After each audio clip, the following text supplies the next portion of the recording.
इस वीडियो के माध्यम से हम लोग पुष्पी पादपों में लैंगिक प्रजनन के बारे में अध्ययन करने वाले हैं। तो चलिए हम लोग देखते हैं।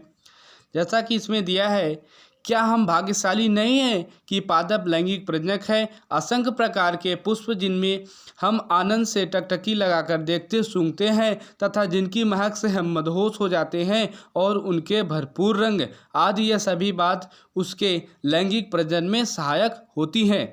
पुष्प का अस्तित्व मात्र हमारे उपयोग के लिए नहीं है। सभी पुष्पी पादप लैंगिक प्रजनन प्रदर्शित करते हैं।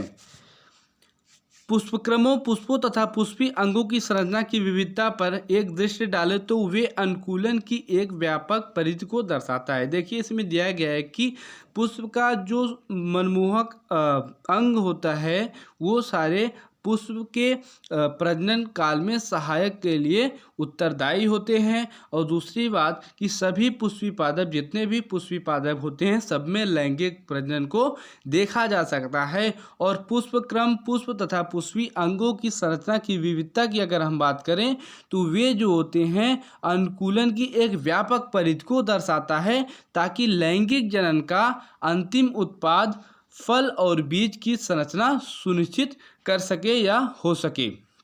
आइए इस अध्याय में आकार की संरचना तथा पुष्पी पादपों, जिसे हम आवृतबीजी भी कहते हैं, में लैंगिक जनन के प्रक्रम में को समझते हैं। तो आवृतबीजी के जीवन काल के बारे में हम लोग जानेंगे। चलिए देखते हैं। देखिए, आपके सामने दिया गया है एक आवृतबीजी पौधों का जीवन इतिहास। तो पहले आवृतबीजी पादप क्या होता है वो हम लोग देख लेते हैं। देखिए, दिया गया है कि आवृतबीजी पौधे वे पुष्पी पौधे हैं। आवृतबीजी पौधे वे पुष्पी पौधे हैं जिनमें बीज फलों के अंदर बने होते हैं। मतलब आवृतबीजी पौधों में जो है पुष्पी पौधे हैं जिनमें बीज क्या होता है कि फलों के अंदर बंद होता है। इन पौधों के जीवन इतिहास में एक अत्यंत विकसित, जिसे हम बीजाणु उद्भिद या स्पोरोफाइट के नाम से जानते हैं, एक अत्यंत विकसित, जिसे हम क्या बोलते हैं, बीजाणु उद्भिद या स्पोरोफाइट अवस्था, तथा एक बहुत कम विकसित, जिसे हम युग्मकोद्भिद या गैमेटोफाइट अवस्था के नाम से जानते हैं।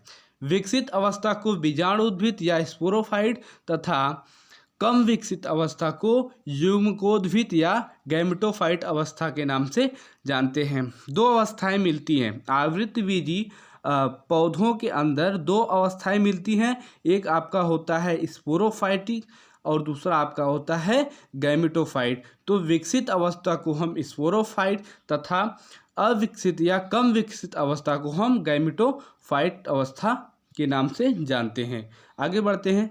बीजाणु उद्भिद या स्पोरोफाइट के प्रत्येक केंद्रक में 2n गुणसूत्र या क्रोमोसोम होते हैं। बीजाणु उद्भिद जो होता है, जिसे हम स्पोरोफाइट के नाम से जानते हैं, उसमें केंद्रक भी उपस्थित होता है और उसके प्रत्येक केंद्रक में, मतलब तमाम प्रकार के केंद्रक उपस्थित होंगे, तो प्रत्येक केंद्रक में आपका 2n गुणसूत्र जो है, जिसे हम 2n क्रोमोसोम के नाम से भी जानते हैं, 2n गुणसूत्र उपस्थित होता है, जिसके कारण इसे द्विगुणित पीढ़ी या डिप्लॉयड जर्मिनेशन के नाम से भी जानते हैं। जिसके कारण इसे हम किसे डिप्लॉयड जर्मिनेशन या द्विगुणित पीढ़ी के नाम से जानते हैं। आगे देखते हैं हम लोग। आगे आपका आता है युग्मकोद्भिद या गैमेटोफाइट। तो गैमेटोफाइट की बात करें तो इसमें जो है, इसके प्रत्येक केंद्रक में n गुणसूत्र उपस्थित होते हैं। गैमेटोफाइट में क्या होता है कि गैमेटोफाइट या युग्मकोद्भिद के प्रत्येक गुणसूत्र में, प्रत्येक केंद्रक में n गुणसूत्र उपस्थित होते हैं। इसी कारण इसे हम अगुणित पीढ़ी या हैप्लॉयड जर्मिनेशन के नाम से जानते हैं। इसे क्या बोलेंगे? अगुणित पीढ़ी या हैप्लॉयड जर्मिनेशन के नाम से हम जानेंगे। ठीक है, आगे देखते हैं। ये दोनों पीढ़ी जीवन चक्र में एक दूसरे के बाद आती रहती हैं। इसे हम पीढ़ी एकांतरण या अल्टरनेशन ऑफ जर्मिनेशन के नाम से भी जानते हैं। तो आप लोगों को पता हो गया होगा कि जो होते हैं एक आवृतबीजी पौधे की अगर जीवन इतिहास की बात की जाए तो एक आवृतबीजी पौधे वे पौधे होते हैं जिनमें बीज फलों के अंदर बंद रहता है और इनके जीवन इतिहास में एक अत्यंत विकसित की अगर बात करें तो स्पोरोफाइटिक होता है और कम विकसित की अगर हम बात करें तो गैमेटोफाइटिक या हम बोले हिंदी में तो बीजाणु उद्भिद या युग्मकोद्भिद अवस्थाएं मिलती हैं।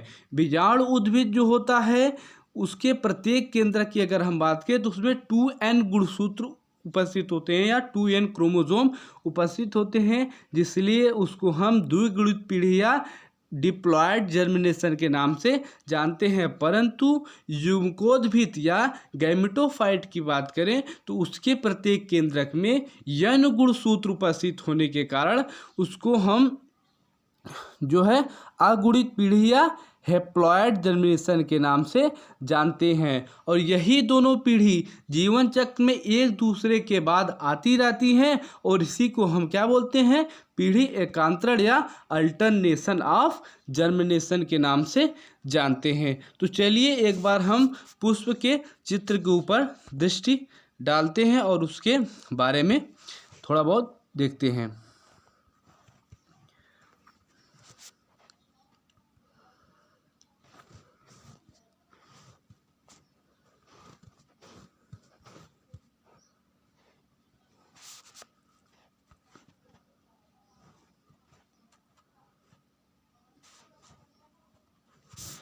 ये आपका हो गया पुष्प का सेक्शन।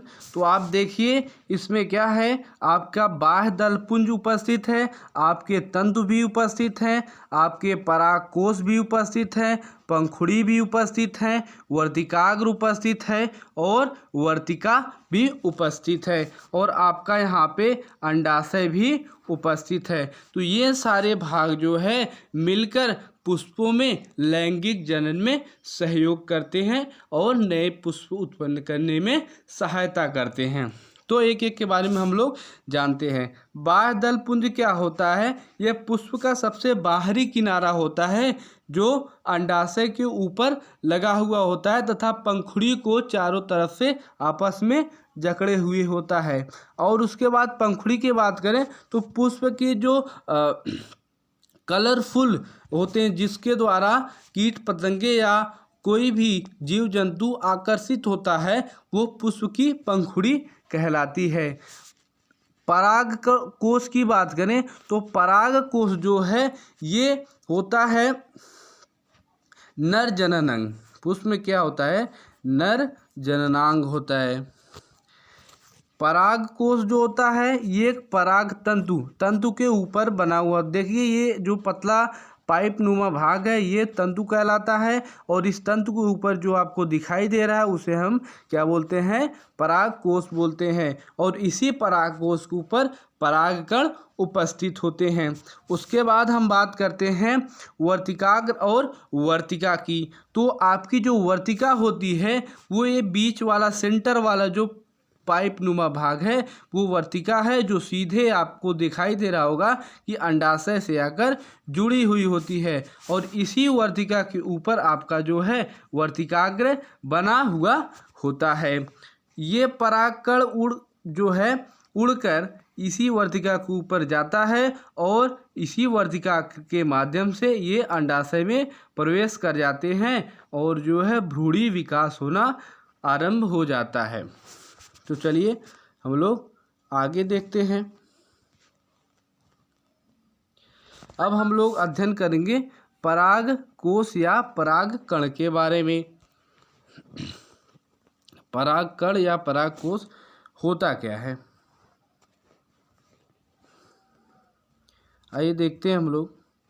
इसे हम पुमंग बोलते हैं या एंड्रोसियम के नाम से भी जानते हैं।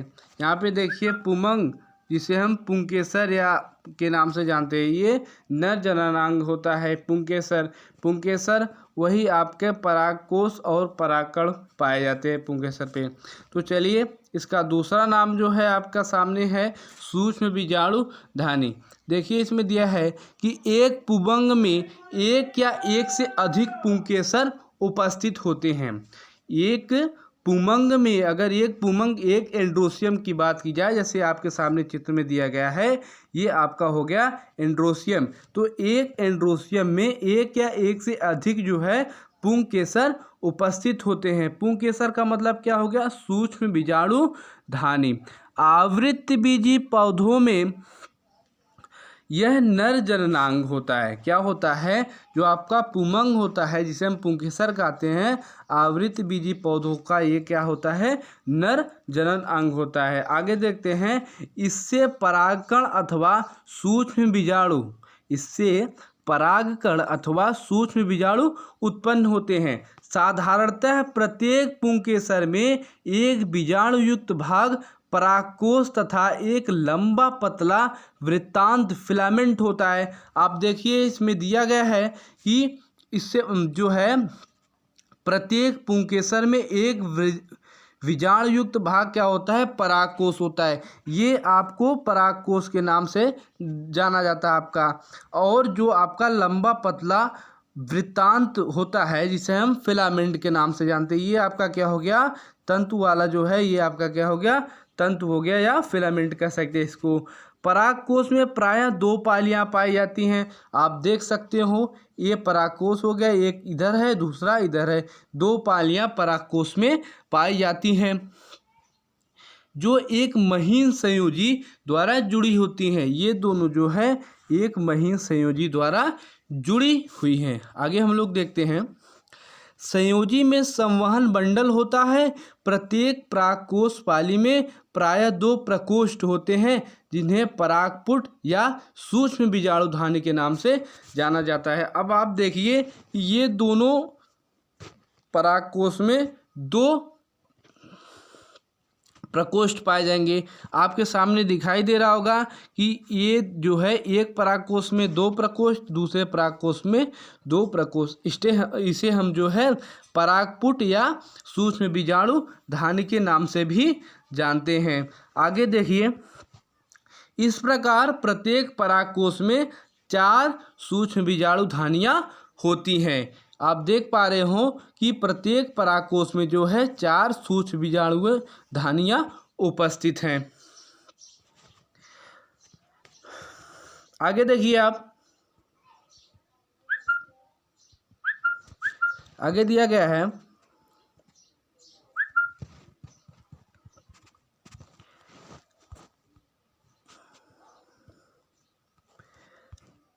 मालवेसी कुल के पौधों में परागकोश में केवल एक पाली होती है। मतलब जो आपका मालवेसी कुल का पौधा होगा, उसके परागकोश में केवल एक ही पाली होगी। इसका मतलब उसमें केवल 2 सूक्ष्म बीजाणु धानियाँ उपस्थित होंगी। पाली होगी जिसमें 2 सूक्ष्म बीजाणु धानियाँ होती हैं।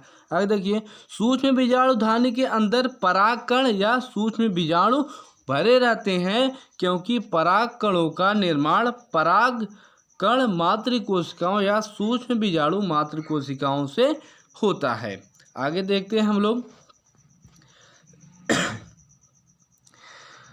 सूक्ष्म बीजाणु मातृकोशिकाओं में अर्धसूत्री विभाजन, सूक्ष्म बीजाणु मातृकोशिकाओं में अर्धसूत्री विभाजन, जिसे हम मियोसिस कहते हैं, के फलस्वरूप होता है। अगर हम पराग कण के निर्माण की बात करें तो वो जो है मातृकोशिकाओं में अर्धसूत्री विभाजन मियोसिस के फलस्वरूप होता है। आगे देखिए, अतः ये अगुणित, जिसे हम हैप्लॉयड कहते हैं, अतः ये अगुणित होते हैं और इनमें माइक्रो मियोस्पोर्स भी होते हैं या कहते हैं।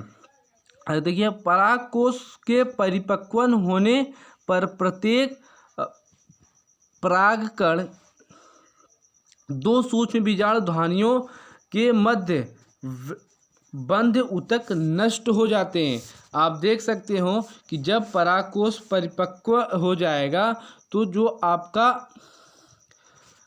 प्रत्येक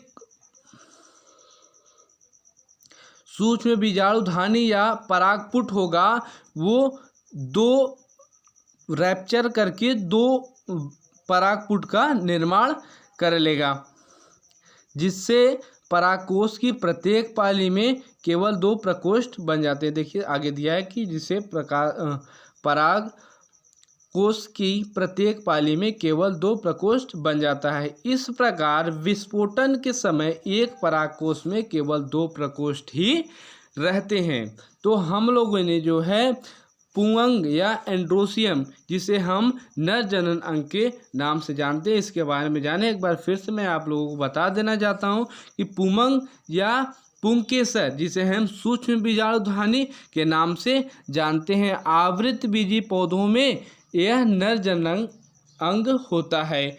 इसमें परागकण अथवा सूक्ष्म बीजाणुधानी या पोलन ग्रेन और माइक्रोस्पोर्स भी इसे कहते हैं, ये उत्पन्न होते हैं। साधारणतः जो है अगर बात की जाए तो प्रत्येक पुंकेसर में एक बीजाणुयुक्त भाग परागकोश तथा एक लंबा पतला वृत्तांत या फिलामेंट होता है। आपको दिखाया गया चित्र के माध्यम से। ये जो आपको दिखाई दे रहा है ये वाला भाग, ये आपका क्या होगा, परागकोश होगा, और जो लंबा वाला भाग है इसे हम फिलामेंट या वृत्तांतु के नाम से जानेंगे। अब देखिए परागकोश में प्राय दो पालियां होती हैं। आपको बताया गया दो पालियां आपको दिखाई दे रही है, और दोनों पाली जो है एक महीन संयोजी के द्वारा क्या होती हैं, जुड़ी होती हैं। संयोजी में संवहन बंडल भी उपस्थित होता है, और प्रत्येक परागकोश पाली में प्राय दो प्रकोष्ठ होते हैं। अगर प्रत्येक परागकोश पाली में दो प्रकोष्ठ होंगे तो दो जो है